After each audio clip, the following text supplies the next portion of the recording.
Are you planning a bar or bat mitzvah? Don't miss New Jersey's largest mitzvah showcase, Super Sunday, February 11th at North Brunswick's Congregation B'nai Tikva, featuring classical caterers and explosive entertainment. This energy-packed expo will feature the area's top vendors, including photo, video, invitations, decor, apparel, games, photo booths, menu samplings, and more. Again, Super Sunday, February 11th at Congregation B'nai Tikva. Register to attend at superbowlshowcase.com. Again, that's superbowlshowcase.com. Now enjoy the podcast.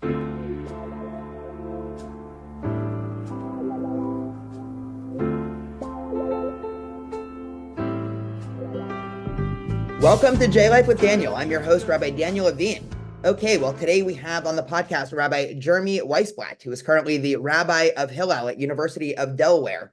After serving in a congregation in Pittsburgh for about 6 years, Rabbi Jeremy graduated from HUC, Hebrew Union College, in 2014 after switching from JTS, which is the flagship conservative rabbinic seminary. So we will definitely get to talk about all of the ins and outs of the liberal Jewish community, the dynamics between reform and conservative, so stay tuned.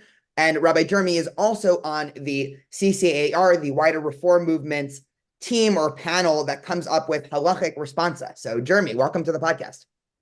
Thank you, Daniel. It's great to be here, and it's a pleasure to be with you this morning, your time, afternoon, my time.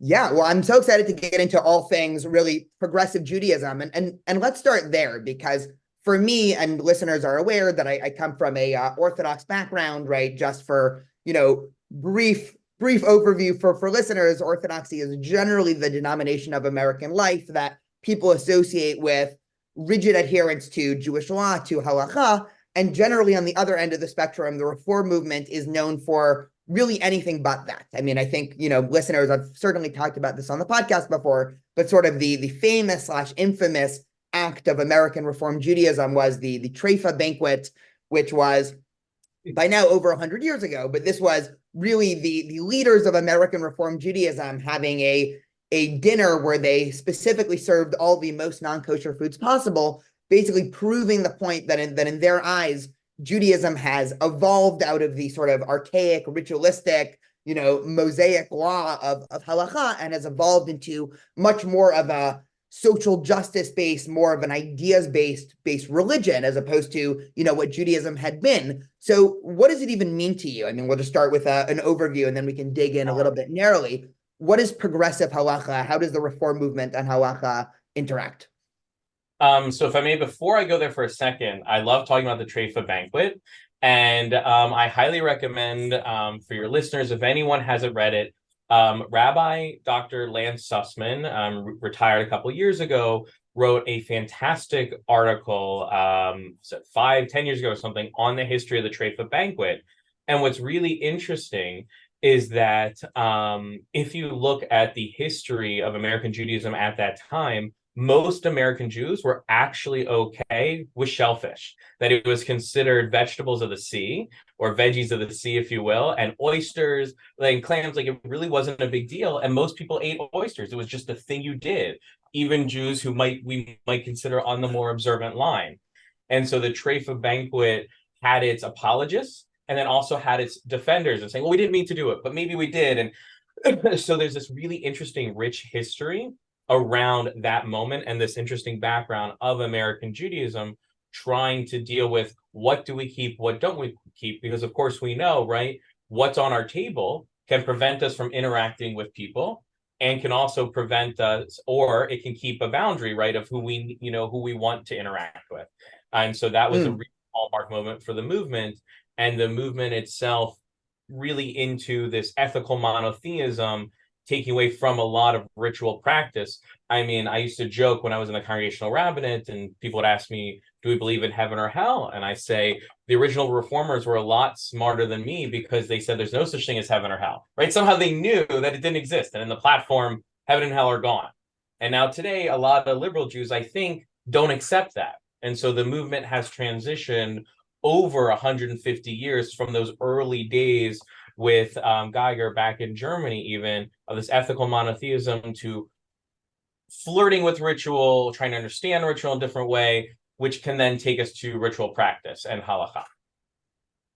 Yeah, just staying on the ancient American reform history. I think I've also discussed this before on the podcast, but I'm actually teaching this semester a class on American Jewish history. So right now we're talking about very early, pre-America colonial Judaism in the late 1600s, early 1700s, and one of the interesting dynamics that a lot of historians talk about is a sort of bifurcation of Jewish life where a lot of them felt for economic and social reasons, Jews almost had to start eating non-kosher because, as you pointed out before, but just to spell it out clearly for listeners, many of the laws of kosher as delineated in, of course, originally the Torah, but really the Talmud and the subsequent commentaries on the Talmud were really meant to actually create a divide between Jew and Gentile. I mean, just all of the laws. I mean, just to go through a couple of them, just for listeners who are a little bit surprised to hear that, there are very strict laws about drinking wine for Jews.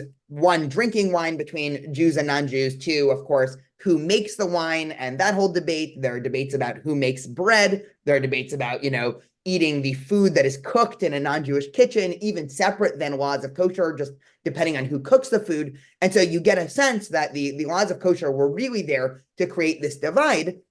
Whereas in America, because so many things in America were different than the dominant functioning of Jewish life in Europe. I mean, there's so much to say about that. But one of the ways in which, the boundaries were a lot more blurred between Jew and non-Jew in America, which of course has led to all sorts of interesting conversations about how much do you stay a people apart? How much do you assimilate? And those are sort of all certainly questions that the reform movement has been at the forefront of dealing with that.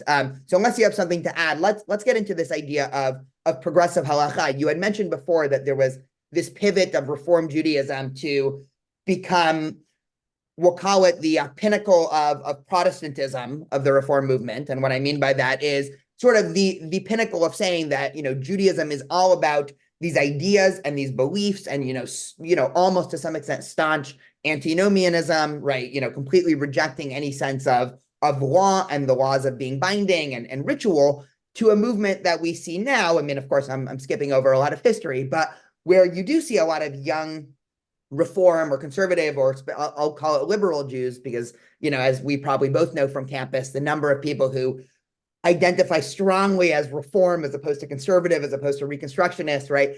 That's pretty much, an archaic conversation. But there is sort of this return to ritual and return to at least some type of halachic sense. So can you spell out both that transition, and then we can dig into a little bit about what that means practically? Sure. So it's, the reform movement today, right, is characterized, and I think in a lot of ways, it's a misnomer, if you will, this choice through knowledge or informed choice, right? And I think that's great in theory, the idea of, well, should I keep kosher? And even, by the way, that term, right, kashrut, can mean so many different things. Ask 5 Jews today, and again, not going into the Orthodox normative law practice there, but into the liberal sphere, it can mean, oh, I eat out, but I don't eat meat, or I eat out, but I'll eat meat, but I won't eat meat with cheese on it, right? Like, that is my idea of kashrut, which has completely changed because the Reform movement has brought that in, and I think that's even seeped into conservative, where you have conservative Jews who self-identify going to a non-kosher restaurant and eating out. But this idea of informed information through choice, it's great, but the reality is there's not enough information there. So we got to go back a little bit to get to where we are today. Excuse me. So the original Reform rabbis were what we would now call Orthodox, right? There was no such thing as Orthodox until Reform came into play. You have something to represent Orthodoxy, right? This original, if you will, which of course it wasn't, changes. But those rabbis, in order, if you go back to the founding days of HUC, of Hebrew Union College, before it merged with JIR to be HUC JIR, the entrance exam, you had to know 150 dapim, let's roughly call 150 folios, 150 pages, if you will, of Talmud. There's no requirement like that today whatsoever. And even in the most advanced Talmud class that I took with Rabbi Aaron Penkin, Alav Shalom, back in 2012, covered maybe 10 to 12 dapim in total, right? So you're talking about the most advanced today, there's maybe 10 to 12 in a class, versus 150 years ago, you had to know 150 pages. So anything being rejected then, and this shift to ethical monotheism and rejecting, as in the Pittsburgh platform talks about, anything that doesn't raise this sense of spiritual self and this decorum, right? This Protestantism, which really Reform Judaism is modeling after the American religion, so it can be an American Judaism, is tossed out. But those guys, and yes, they're all men then, knew what they were tossing out, right? When they're shifting Shabbat to Sunday, when they're saying we're not going to observe Kashrut, when I'm going to be comfortable lighting a match on Shabbos, doing all of that stuff, I know what I'm throwing out because I have that knowledge and I'm living that practice. That is completely different than what we see today when the average student, right, going in doesn't have that background. I'm not saying, and I want to be clear, one is better than the other, but there is a difference. And I think we have to say, yes, there is a complete difference. What's interesting, though, is that it goes from that shift in the 1850s, 60s, 70s, 80s, and it really hits that high mark in the early 20th century. And then there's a change somewhere along the way. In the 20s to 30s, the CCR develops for the first time this responsa committee, this idea that all of a sudden we're getting Jewish questions still. And responsa, right, is the oldest form of Jewish literature, which is somebody writes a question, the rabbi responds. Right? It's the oldest and largest genre of Jewish literature that we have.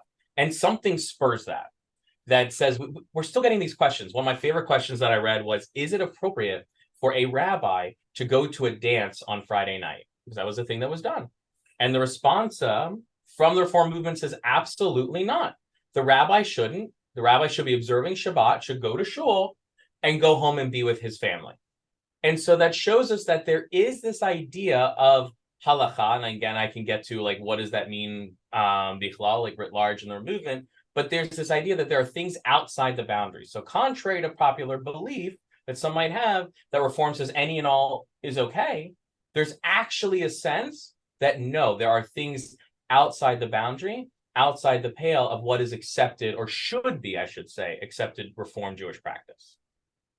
Yeah, there's a fascinating article. It was published by Tablet. I believe the scholar was named David Graysberg. He's a scholar of sort of early modern Judaism, and he has this fascinating analysis of the Inquisition and how it affected Jewish life. And I promise this will be relevant in a second. I'm not just completely bringing us on a tangent, but he discusses how Judaism in its sort of quote unquote natural form never really had a systematic set of theology or beliefs. And, it's hard to call Judaism a religion in a classical sense. And, listeners are probably well aware that, Judaism is this mash of ethnic and religion and action and culture. And, if you went and took a poll of Jews in the 1500s, no matter where they were, 1500s is probably a bad idea. The 1400s, let's say before, the expulsion from Spain, most Jews probably wouldn't be able to spell out exactly theologically or philosophically why they're doing everything they do. They're doing it because, to quote Fiddler on the Roof, they're doing it because of tradition.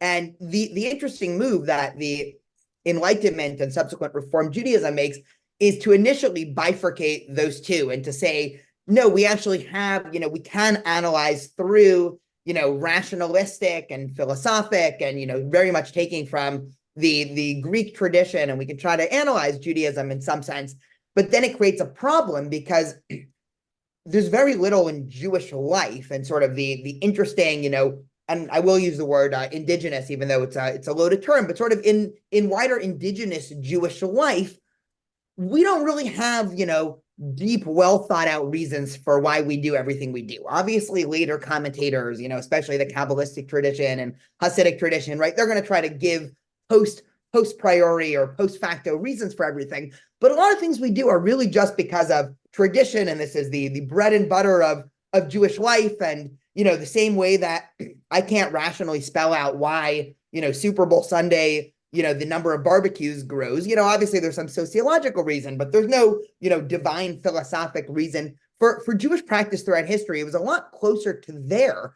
And I think, what I hear you saying, let me know if you agree or disagree with this, what the Reform movement sort of slowly began to realize is trying to make Judaism all about the intellectual theology and philosophy behind it. You're almost departing too quickly from Judaism. And a lot of Jews are naturally almost wanting to go back to the bread and butter of their tradition, which is our rituals, even if those rituals make very little sense. And so now the Reform movement is in a very interesting place where it wants to keep its intellectual tradition and post-Enlightenment and now, 21st century ideas of the world and progressivism. And then also there's this constant desire to go back to just the ancient and the raw. And I think, maybe we'll discuss this in a little bit. I think it's also connected to why, every Reform synagogue now, and it's the same, of course, with Hillel, our primary co-Jewish organization is Chabad, which is on a spectrum. There's nothing that could be further theologically between Reform and Chabad. Chabad is all about ritual and action, and yes, would you like to put on tefillin, even if you might have no idea what these things are, right? That gets into sort of this more ancient connection to Jewish ritualistic roots. So do you see that as sort of a design flaw in Reform Judaism, or is that something that's being corrected for now? I don't know if it's as much as a design flaw per se within the movement. I think I will say, and I have said as a rabbinical student and then as an ordained rabbi, and I know I'm not alone at this idea of informed choice is inherently flawed. If we're training generations of rabbis and limiting the amount of information, at some point along the way, you're going to forget everything or not know what you're even throwing out. And, for example, right, the Siddur, the Reform Siddur doesn't have all paragraphs of the Shema. Well, we now take for granted, right, Kriyat Shema. However, you wouldn't know that until you go to Hillel sometimes, or you go to college, or you go to another synagogue. Like, wait, what are we doing here? And the rationale for that and why we did that is known by the editors of the Siddur. And one of my my doctoral advisors, Rabbi Rick Sarensen, Dr. Saracen at HUC in Cincinnati, wrote the article and argued for it. And it wasn't, but he knows, but the average right Reform Jew doesn't know, doesn't understand, doesn't have that reference point. So I think there is a flaw certainly within that. And I think the movement is going away from that. I don't think it's found a new answer for that. What I think it's also a yes and to what you were talking about. The movement really also wanted to be an American movement, a modeling Protestantism. Protestantism has that decorum, the co-ed seating, right? It's dealing with theology, high church, as we're calling it, right? You've got the organ, right? There's certain things that are going there. And there's also the struggle to assimilate. And when you're wearing different clothing, different practices, right? Kashrut, certainly, observing Shabbat, those things, it's harder to integrate fully into America. We became wildly successful. And in doing so, also, there was a loss, if you will, right, of that practice within the movement that I think begins to rediscover. And we really see this in the 70s. Time magazine had on the front page, and I think it was the early 70s, and said the question was, is this the new Reform Judaism? And it was a rabbi wearing a kippah and a talit. And it was a huge furor in the movement. People like, wait, students are at rabbinical school are wearing a talit now, and how could they do that? Now today, you'll see the majority wearing a talit during morning minyan at HUC. Still a minority. I was among them, right, who wore tefillin, but that's not considered an oddity.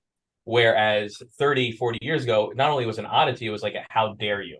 So I think that only happens because in America, there's also this cultural zeitgeist, this shift to we all don't have to walk the same, be the same, talk the same, this idea of having my own identity, and I can still be a part of the American culture writ large. That allowed for us to find that. And I also think that there is this inherent pull in Judaism, that Judaism is about the doing, the practice, the living. And if it's just about theology, if it's just about going on Friday night to shul, if it's just about doing those things outside the home, we miss 90% of Judaism, which is a home-based, whatever it is we want to call it, and you lose that. And I think that is rediscovered. To what extent, I'm not so sure, and I don't know exactly where it's going, but it becomes more comfortable, and at least people are willing to see it. The average Reformed Jew, will they take it into their life? Maybe, maybe not. But in terms of the movement itself wanting to make room for that, I think it's there.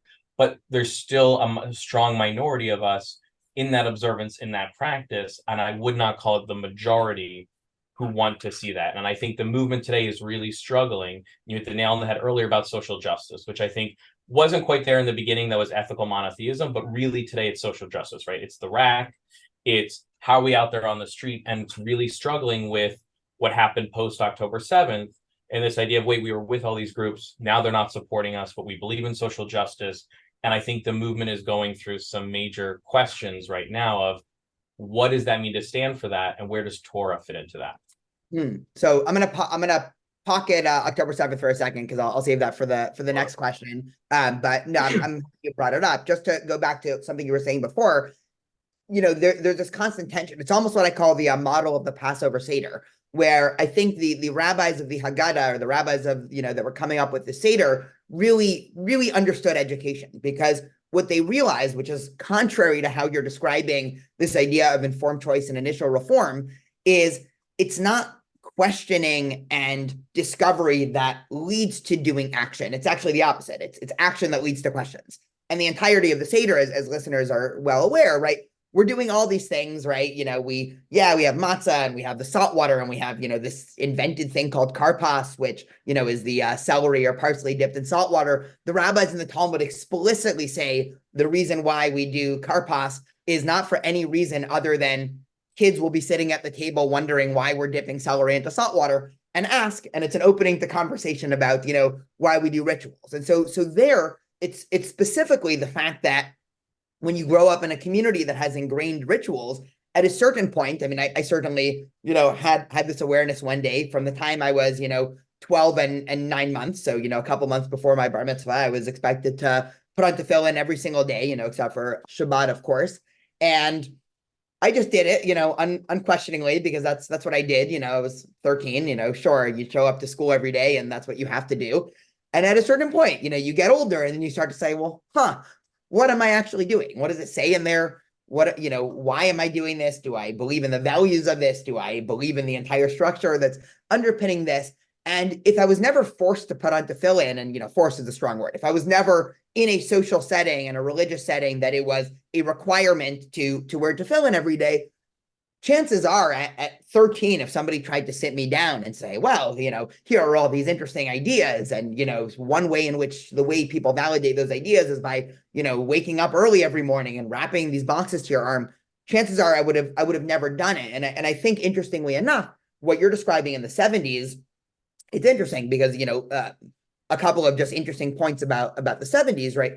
Obviously, 1967 and the Six-Day War, and led to a major revival sense of Jewish particularism, and also Judaism in the public sphere in America. This is also, there's a lot of interesting academic work about the parallels between the Black particularist or Black Panther movement and American particularism throughout the 60s and 70s.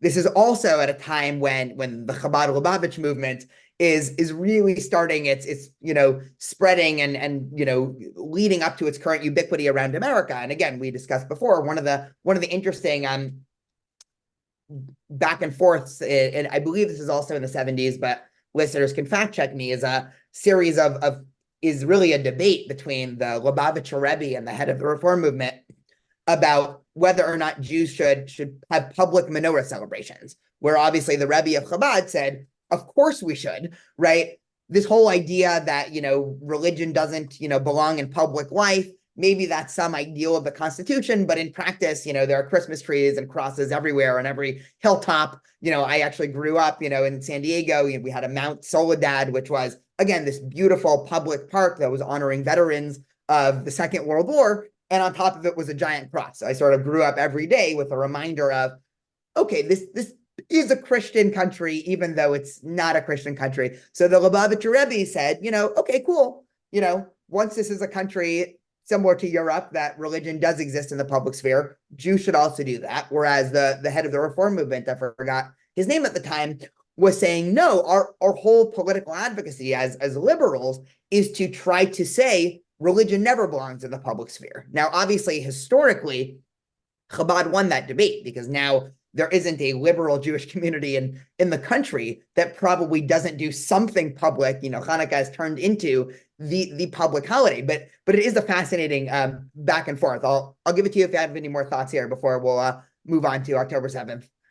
Yeah, I think that there's certainly truth within that. I'm of the minority still, where when I was a rabbi of a congregation, I did a public menorah lighting, but I wouldn't do it on government property. So I did it on private property and found this great McCandless crossing is what it was called. And it literally had a cross in its actual logo because it was bought land from the Greek church that it was in the development.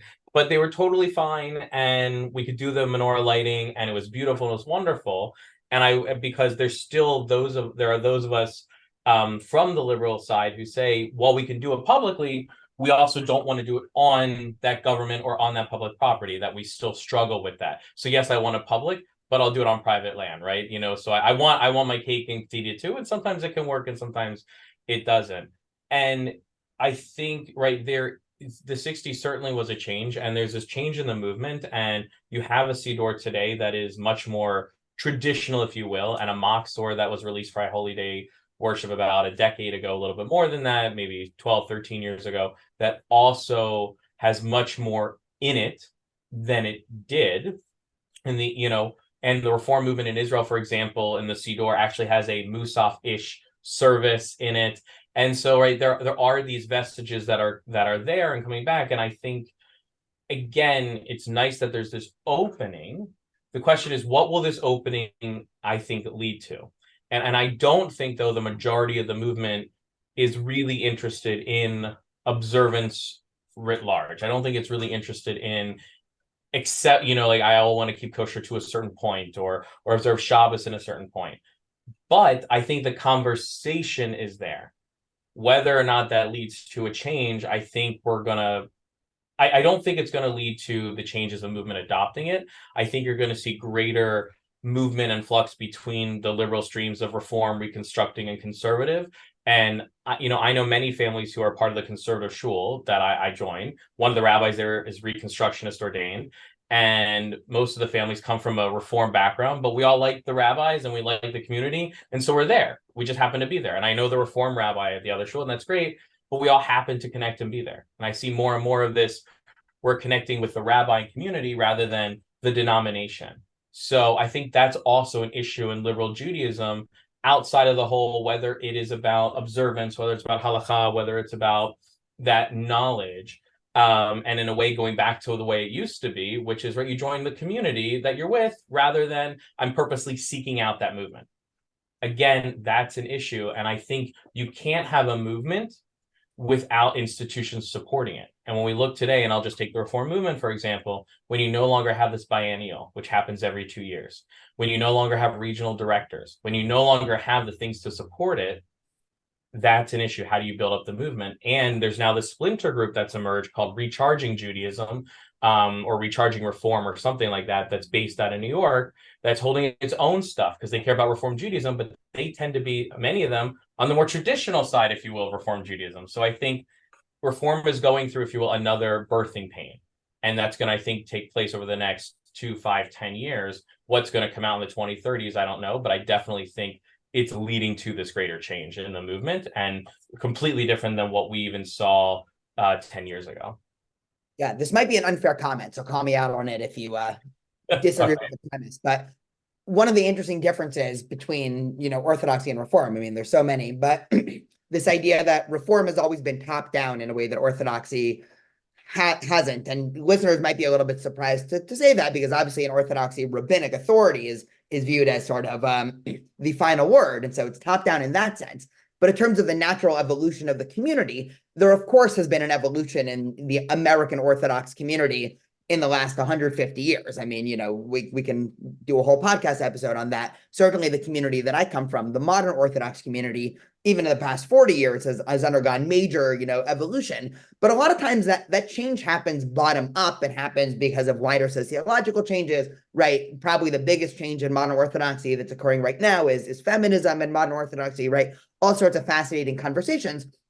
One of the problems, it seems, of trying to have a top-down religious system, of a reform movement that explicitly delineates platforms of exactly who we are and what we believe, is you almost constantly need to be, every 10 years, you need to reanalyze it and you need to re-update it, because no specific platform is going to be perfect. And so it creates a lot more of a volatile ground for reform, and things are constantly in flux, things are constantly changing, and there isn't really that standardization. I mean, one of the things that I always think about, I never really realized this until I made my own personal transition from, identifying as Orthodox to identifying as liberal, is this idea that, I mean, I really can step into any synagogue in the world. I mean, whether it's any synagogue in Israel or traveling through Europe, or I was in, Panama a couple of years ago, and you can drop into really any synagogue and I know exactly what's going on. I mean, maybe I can't understand the sermon because it's in, Spanish, or it's in, whatever language, in German, but I understand what's going on so well that if somebody asks me to do something in the leading of the service, I mean, I of course know what to do. I mean, I can lead a morning minyan in Italy, even though I don't speak Italian. Whereas from a Reform perspective, not only do they not have that in terms of international travel, even within let's just pick New York, you can go from one Reform synagogue to another, and you might not have that familiarness. And so this is, I mean, just one this is more anecdotal, but I do think it reflects trends, and this is much more of a let's try to problem solve this together than me saying, oh, how terrible this is, because I am on team liberal Judaism and deeply care about it. And also, because of my sort of own personal bifurcation between orthodoxy and liberalism, I can see a lot of the problems in liberalism through a more traditional lens. On Shabbat morning, I sort of synagogue hop. And so a lot of the liberal synagogues around, on a typical Shabbat morning, 15 to 25 people, maybe 40 people if there's something big happening. And these are synagogues that are well funded. This conversation, this might get me in trouble because of course I work for one or two of these synagogues, but well funded synagogues, beautiful buildings, everything like that. And then next to my apartment, there's a modern Orthodox community that I would guess the budget is much lower than a lot of the liberal communities. And Shabbat morning, easily 200 people with young families and children running around, and massive kiddush lunches, and just the vibes feel like it's vibrant, it's alive, it's dynamic. There's and this is what I consider a plus. There's at any given point there are 50 people not in the synagogue but standing outside in the hallways talking. You walk in and you feel like, okay, this is energetic. The loud noises of babies crying, and it just seems like that's working. And something is, again, this isn't like a well-defined question, but it's just something personally. It's a personal point of almost pain for me, because ideologically I'm much more on team liberal Judaism, but I'm even thinking of what synagogue environment am I going to bring my kids to? And it would be hard to say, no, let's bring it to the very well, rich, decorum of a liberal synagogue, and they can, sit there quietly in their seats after getting to synagogue on time. Because again, one of the fun social differences between Reform and Orthodox is in an Orthodox shul, you're crazy if you get there on time. Nobody gets to services on time. There's, the first 10 guys that show up, and then most people get there an hour into services. Whereas in most Reform synagogues, 10 minutes before services, everybody's sitting there, waiting for services to start. And, I'm just thinking in terms of my own, family life. And it's going to be hard to say, no, I'm actually going to forego the Orthodox experience for one of these. So I know that isn't really a well-defined question, but I'm curious. I'm sure you've had these thoughts also. I'm curious if you have any, ideas or qualms or anything like that.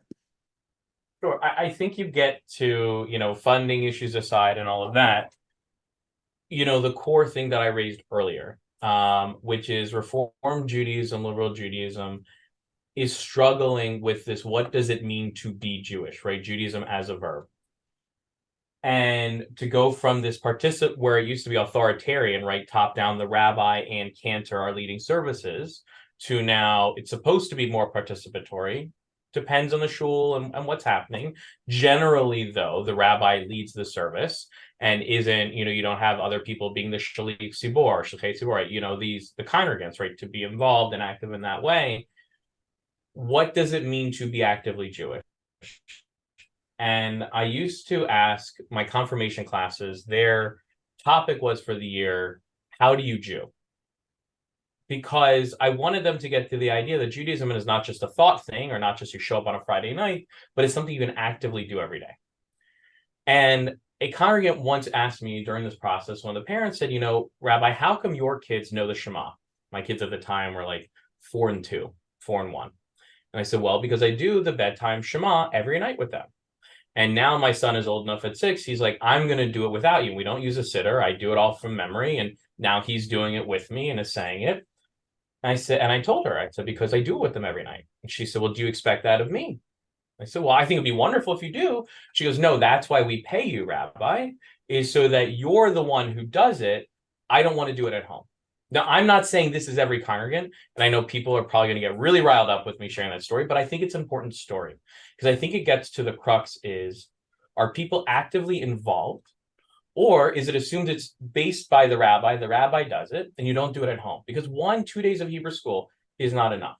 It's never been enough, and it never will be enough. That it needs to be actively done at home. I said 90% of Judaism is at home before. I'll say it again. You hit the nail on the head, which is it's not a Shabbos community. You don't have a Shabbos community generally in a Reform community where you do in a modern Orthodox community. One of the things I did to shift as a congregational rabbi was at least 3 to 4 times a year, the school year, Hebrew school is canceled on a Sunday, and I put it on Saturday and said people had to come to shul on Saturday. And I got a lot of pushback from the old guard saying, you can't do this. Hebrew school's on a Sunday. So why not? Because it's not on a Sunday. I said, but Shabbat is on a Saturday. What happens if we all show up to synagogue on a Saturday? And we're not the only Reform shul that does this. There are other shuls that do, and conservative. And it was amazing to have 75 to 100 people there on a Shabbos morning in a Reform shul of 150, 160 households. And what I'm saying is it can work, but it has to be modeled. It has to be a cultural change. You have to want to do this. And I don't know if that's where the movement's really going and really wants to have a Shabbat community and Shabbat practice and ritual. And so I go back to the question of, and what I led in a Reform shul, how do you Jew? And each kid came away with a different idea. And I would argue for that parent too. Kriyat Shema is probably not important, but it might be something else. And so I think the question is turned on its head for Reform Judaism, and it becomes, how do you Jew is different. It's going to look very different from a modern Orthodox community where you're going on Shabbos and you're davening and you're doing all that and having Kiddush luncheon, where that may not be the value that's held, but the other value that's going to be held is probably social justice. It may be, fundraising. It may be, food fundraising for this nonprofit and say that's our Jewish value and this is how we Jew. I think then if that becomes what it is, and I really think that's what it's becoming, and you redefine it that way, then you also need to connect it to Judaism, and you can't lose the social justice aspect you can't gain social justice and lose Torah. I think you need to keep the Torah with the social justice. And I think that's a current struggle. So again, it's how do you Jew? It's different in those communities. I don't say one necessarily is better than the other, but you're going to like this one, I'm going to like this one.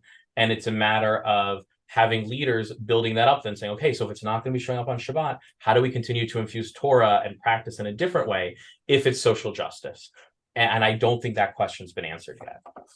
Yeah, no, I appreciate that. So on the social justice pivot, so you had mentioned October 7th before, so just to bring it up again, because I think Jewish life for really the rest of our lives and probably our kids' lives and certainly our students' lives are going to be refracted through the lens of what happened on October 7th. I mean, listeners don't need to, me to talk more about it. My last 8 podcasts were all about October 7th and the backlash. Probably my next 10 will also touch on it a little bit. But I think specifically for the liberal Jewish community, it was a bigger shock than for the Orthodox Jewish community. I grew up, just to spell this out clearly for listeners, growing up, one, as an Orthodox Jew who always identified publicly as Jewish, right? Which is, an interesting social and cultural difference between your average Reform and average Orthodox Jew is being a Jew publicly 24/7. So growing up, anybody that was in an Orthodox community was automatically, I would argue, attuned to anti-Semitism on the streets of America more than your average Reform Jew. Because again, wearing a kippah 24/7 on a bi-weekly basis, maybe, once or twice a month, somebody would shout something out to me out of a car door, dirty Jew, every time, you're in a mall, getting accosted by, some preacher or something like that, calling the Jews the devil or something, all the way to, whatever. There's a whole slew of things we could touch on that for people that are, for Jews that are, non-Jewish passing, I'll call it for lack of a better term, right? They may just never have realized, unless they spend too much time on, internet forums. But so October 7th was already, and the other sociological difference, sorry, just to spell this out, is in general, the Orthodox community, and again, I'm making generalizations, but I would argue that these hold true.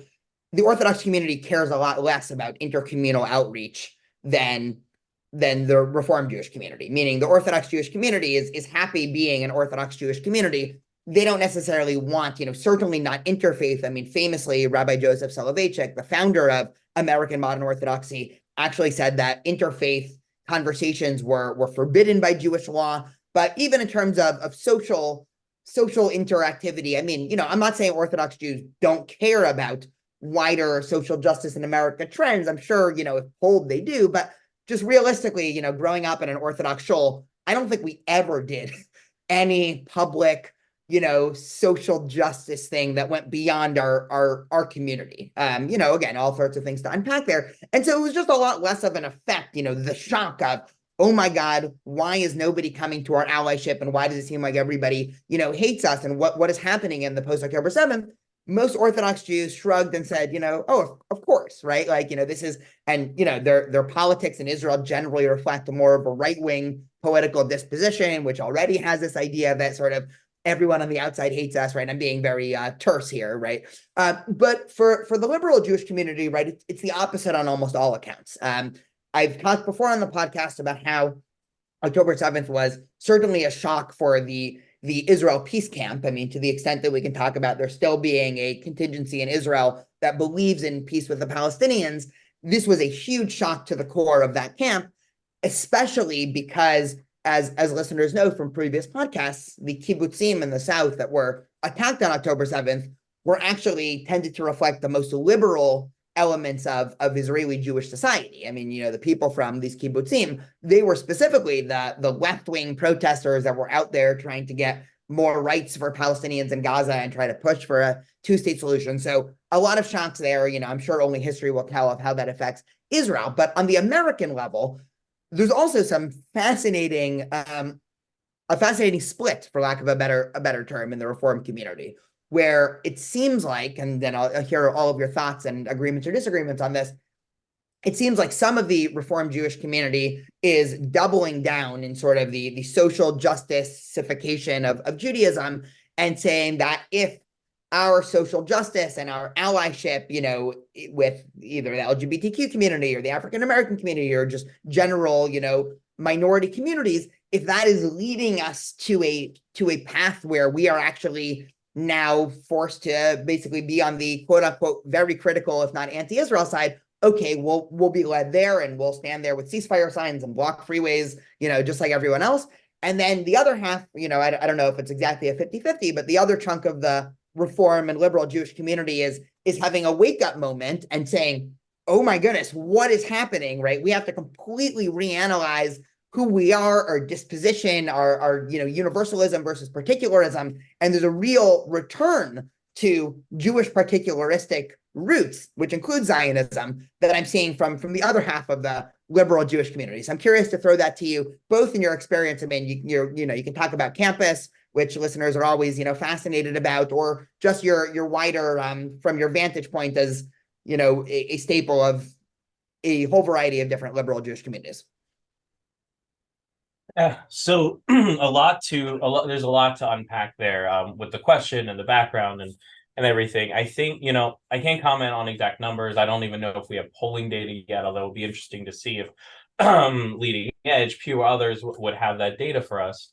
I think you're hitting on one part of your comment about what is Israel to the liberal community. And there were those of us who, I myself was more, I would say, center right in terms of Israel. And, I married into an Israeli family. So, my father, Alav Shalom, was a rabbi who was with AIPAC and supported, right, and lived in Israel for a year, right? So I come from a family that's already a Zionist family.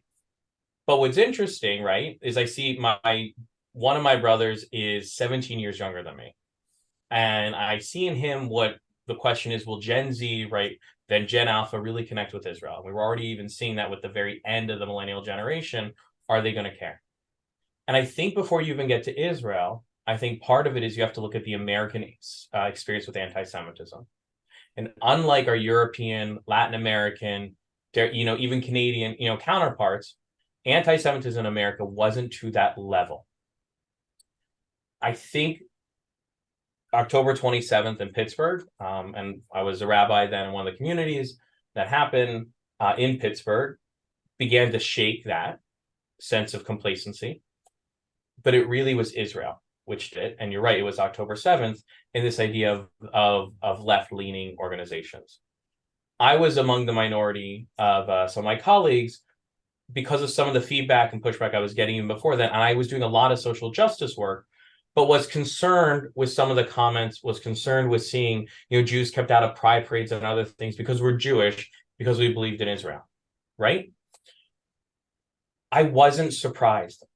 I was disappointed, but I wasn't surprised to see the reaction personally from these organizations.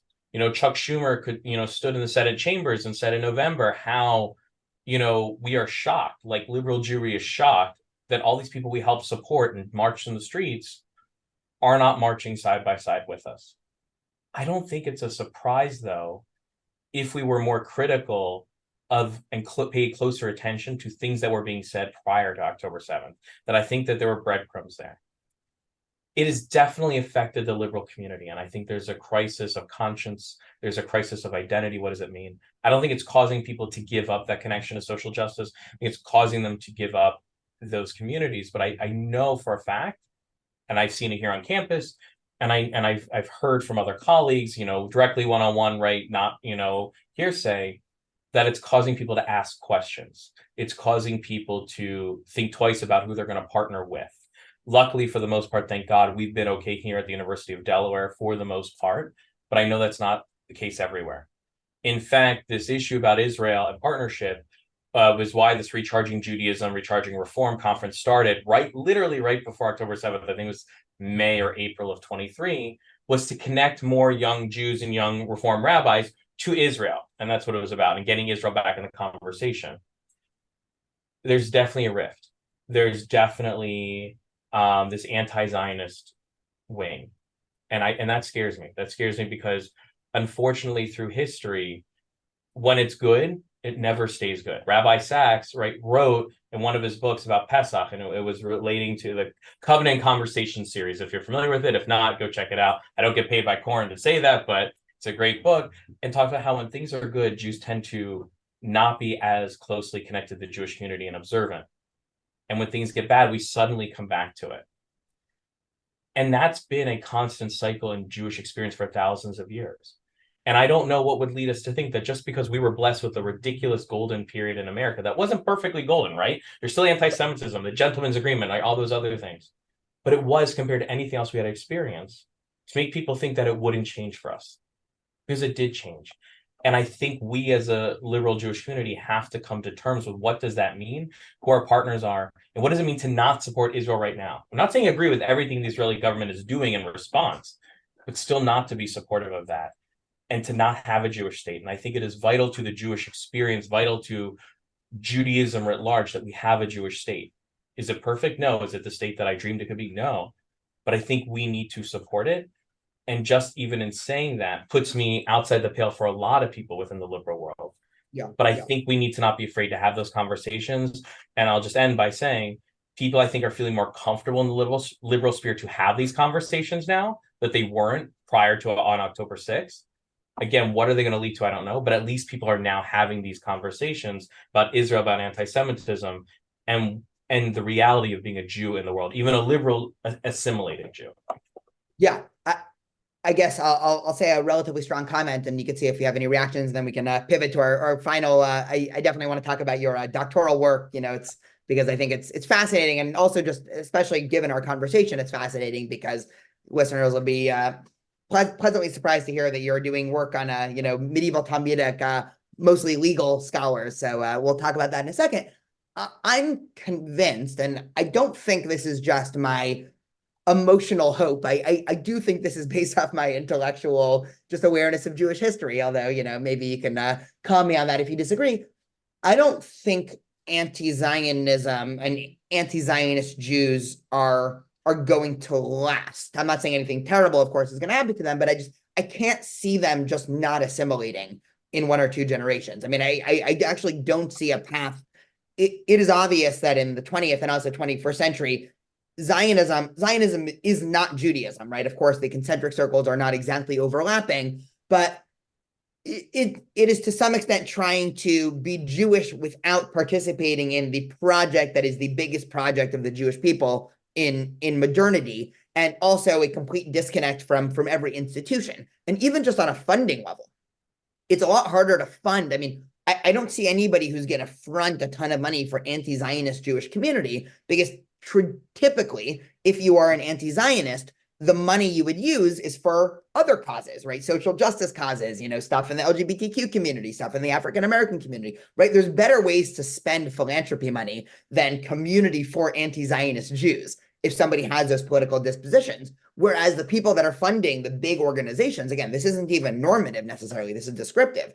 The money in the Jewish community is coming from typically much more traditional, much more connected, much more right-wing on Israel people that the second Jewish institutions, if any institutions actually pivot, right? Let's just pick a very, at risk of getting, us both in trouble. Usually I would only risk getting myself in trouble.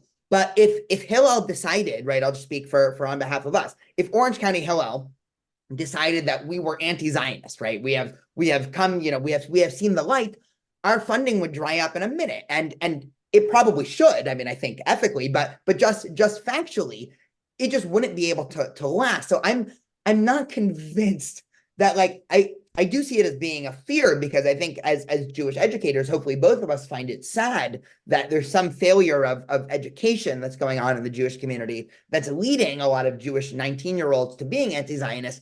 I'm also, just as a sidebar, I'm skeptical of the numbers, because I'm working across 3 different campuses in Southern California. California is supposedly the very progressive state where all young Jews are anti-Zionist. This is what I'm reading on the news. What I see in practice is I'm meeting hundreds of Jewish students a year.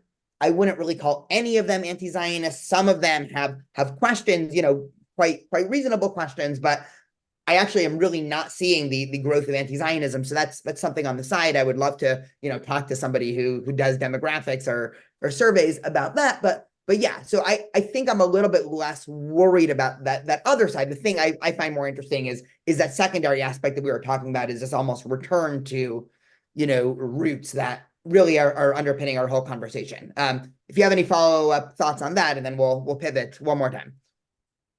Very quickly, I will say, I think it's hard to say what will or won't last Jewishly, because oftentimes, right, our crystal ball is wrong.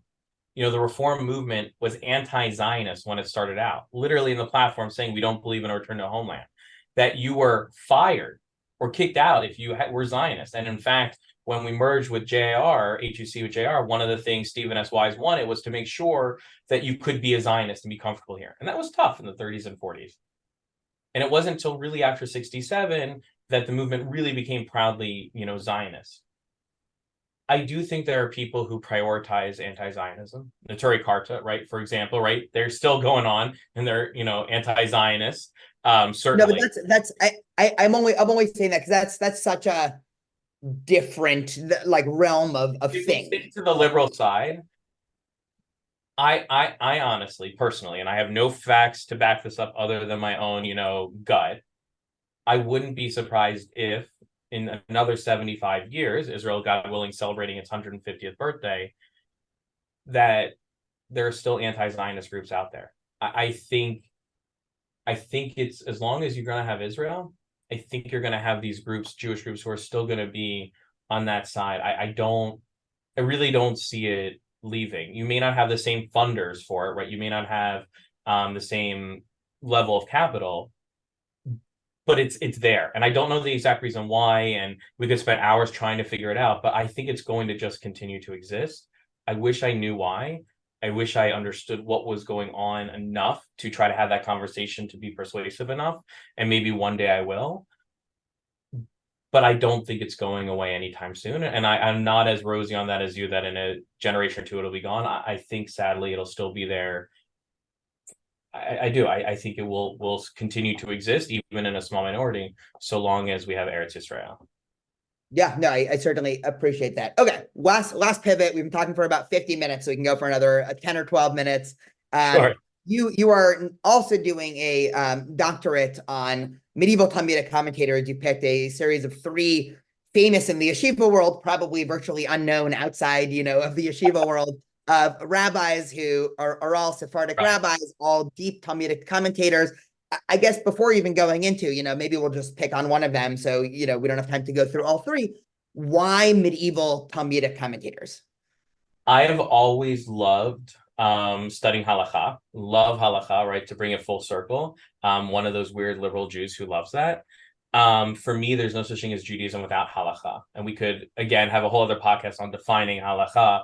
But like my teacher, Rabbi Mark Wachowski, just retired, in his book Jewish Living, talks about Reform Judaism does have a halakha. And I will go to bat to support that. And I will, argue with anyone else that it may not look the same as Orthodox normative, if we want to call that normative practice, which again, that could get us into a whole other can of worms, but it exists. And I have a professor who's my doctoral advisor, Alyssa Gray, introduced me when I transferred from JTS to HUC to the Rishonim. I don't know how it happened. I remember what class it was in. Maybe it was her intro to codes, and I'd already been doing codes in Israel and at JTS. But then briefly introduced me to the Rashba, and I just fell in love with it. And Sephardic Rishonim, even though I come from an Ashkenazic background, I think the Sephardic Rishonim are just, there's so much there. Not that the Ashkenazim certainly don't. It just, for me, I fell in love with their writing. I fell in love with their understanding of the world. And so when I decided I wanted to pursue a doctorate, I said, I want to study these guys. And eventually I homed in on the Rosh, the Rivash, and the Rashba, the 13th and the 14th century of this Spanish period. And the idea of, if you will, the Jewish experience of boundaries between Jews and non-Jews, because I find that issue is always going to exist as long as there's Jews in the world, God willing, maybe forever, right? That we're always going to have these issues of boundaries and questions and what does it mean? And I wanted to understand, what did that look like for Jews then?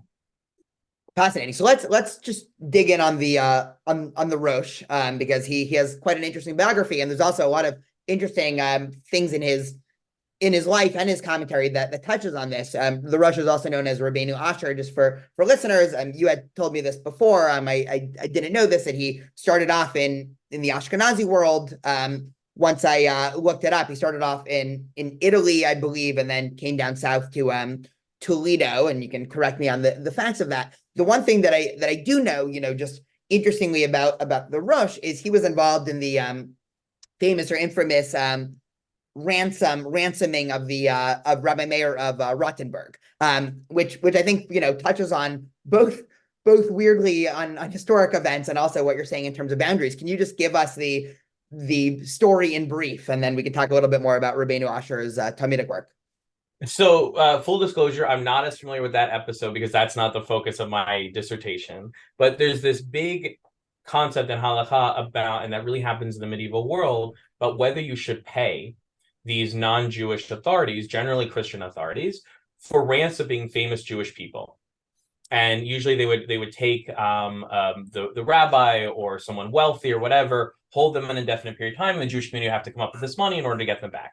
And I believe Rabbi Meir is famous for saying, you don't need to ransom me. Like, I need to stay forever. And I believe the Rosh came out saying, we need to kind of figure this out, that we can't keep being beholden to this. And this is what I love about the Rosh, and why one of the reasons I picked him is my theory and my thesis going into this is that halakha is not a system that can be predicted, where you plug in a question and an answer comes out. That in fact, it is based upon a judge's, that is rabbinic authorities' experience in the world, their own personal understanding of halakha, and the goal that they hope to get to already at the beginning. Now, sometimes a judge is willing to be influenced by the law to a certain extent, but I think oftentimes I believe that they have this goal in mind. And my thesis is that their goal is the preservation of Jewish community. And they permit or deny permitting based upon how that will ultimately affect the Jewish community. And so if you look at Rosh's responsa, which I've done, and I've taken 5 or 6 I take 5 or 6 and go into great detail about it, you're looking at different cases where, for example, there's this case where Rabbi Judah writes to him, and this is a famous rabbi who's also a physician, and he is with Don Juan, right, one of the big rulers of or ruling parties within Spain at the time. He's the son of a king, and there's this issue where he writes to the Rosh and says, Rosh, am I ruling the right way? A Jewish woman falls in love with a Muslim man. She gets pregnant by him. She ultimately has the kids. The boy dies. The girl lives. She has twins. And the ruling from the community is that she's supposed to have her nose chopped off, pay a certain amount of money, and this way she becomes ugly to the man, and that he wouldn't want her. The reason being, of course, is that... Sorry, the ruling from the Jewish community there? Yeah, the ruling from the Jewish community. Okay. I have a lot of questions on that, but I will let you keep going. And he wants to know, did he rule in the right way? And the Rosh very succinctly says, yes, you've ruled the right way. There are censored versions which say her face is to be disfigured. And the uncensored, the original version, says chop off her nose.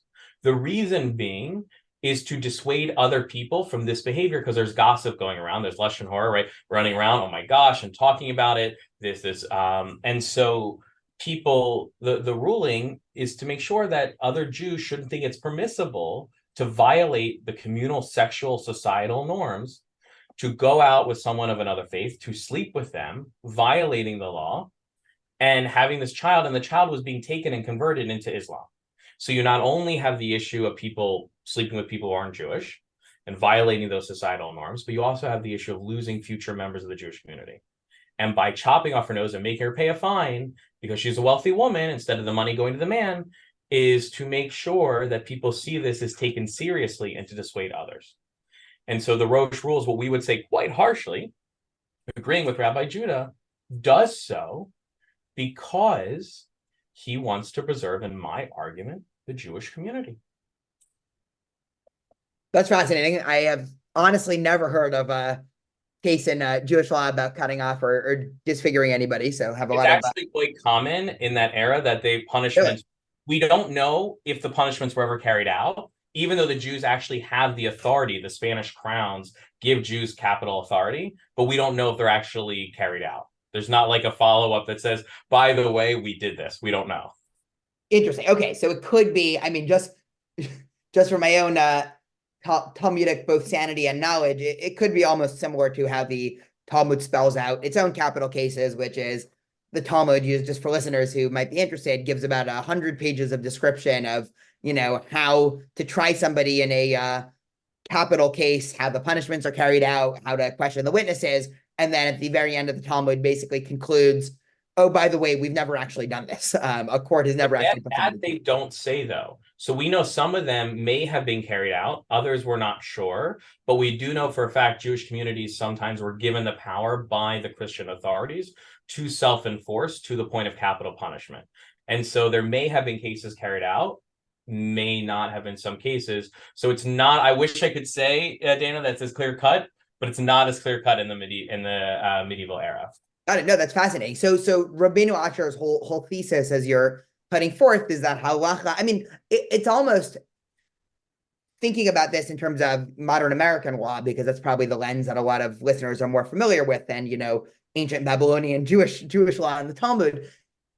Is almost a I believe the philosophy is constitutional realism, where kind of what you're saying. Well, we want to have a protection for abortion rights in America.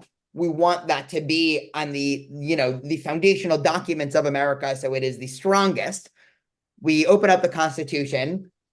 I think if you give the Constitution to, a group of 100 people that, and ask them, does this protect abortion? They'd probably all say no if they're being honest with what the Constitution says. But because the value of wanting to protect abortion rights, which certainly something I believe in, they sort of will read it in based off of, a very nuanced description. You're almost describing Rabbeinu Asher's commentary as that, where it's not that there's some preordained set of methods of this is exactly how you interpret this, but it is this fascinating mix of exegesis between, okay, we got to stay true to the text because we still need to contain this in some normative or reasonable way. We can't start saying, anything goes, but also we need to clearly be pushing in a certain direction, which sometimes does need, courageous rabbinic acts of legislation. Is that sort of how you're describing this? I would say you're on the right track. That I argue he, the Rivash, and the Rashba all argue in a way, bringing in current situations, referencing what the Christian community does into what we call Dworkian, right? This theory that he put forward, right, of realism. And you're exactly right, of reading the current situation, the times, yourself biases into creating law, and that law doesn't exist in this perfect pure form. Joel Roth wrote many years ago, right, the halakhic process, right, a systematic analysis, forget the exact title, but basically there is such a thing as the halakhic process. I argue that there isn't. If there was, why does the Rosh disagree with his teacher, Rabbi Meir, and come up with different conclusions sometimes? Why, is the Rashba willing to argue and say, no, this is how it is? Or even Maimonides, take him, right, and writes the Mishnah Torah, who I reference quite a bit, and says, no, the Geonim are wrong, 90% of the time, or whatever the actual number is, and I'm right. If there really was such a thing as you could input and exit, why can we have people all these varied opinions, right? They agree right on the Torah, but the reading is different for all of them. And I argue this in the context of the medieval era and Jewish identity, that they're going to permit or they're going to exclude based upon the situation and how it impacts the Jewish community. And that's what I find so fascinating. And a lot of these cases revolve around sex scandals and divorce or marriage scandals. Not so different from the Real Housewives of LA today or anything, or really, tongue in cheek, but the Jewish experience today, which is sex, divorce, marriage, death, still things that happen to the human experience. We're still dealing with it. There's still Jewish concerns around it. I mean, look, still the Jewish world is talking about intermarriage, right? Which has been going on for forever, right? You have Queen Esther, right, in the Megillah, right, as a prime example. But it's a part of the Jewish experience, and it's just so fascinating to think we're so different when in reality, yes, the context might be a little different. We're not going to chop off someone's nose today, right? At least here in America, but these situations are really quite similar in what people are doing. It's the human experience, and I find it so fascinating. Yeah, nothing creates a good response like a good sex scandal. That's both a joke and very true historically. Just last question, just to conclude us here, for somebody listening to this podcast who might be just wholly unfamiliar with both Jewish law and Talmud and medieval commentators, how would you spell out the relevance to their lives of, say, perhaps a student that walks into your office, a liberal Jewish student that grew up with the Jewish identity, but not one really rooted in the textual or halachic tradition? What is your sort of a 2-minute elevator pitch as to why anybody should care about what rabbis in the 13th century Spain has to say about, Jewish life? To be Jewish is not just to, in a vacuum, come up with your own answer. It's to look back through the ages, through the different lenses, to figure out how we've approached this question in order to help guide us where we're going today. And so we may not necessarily accept their opinion, but there are these people who live through similar things going back thousands of years, and it helps by reading their words, connecting us to them, connects us to make us not feel so alone in the world, and also may have something wise to tell us about how we're going to approach the own situation we're going through. And that's how I try to connect it, is about connecting you to that larger world, the chain of tradition. And just because something's old doesn't mean it doesn't have something important to tell you. Well, Rabbi Jeremy, thank you so much for the conversation. Rabbi Daniel, it's been a pleasure. Thank you so much.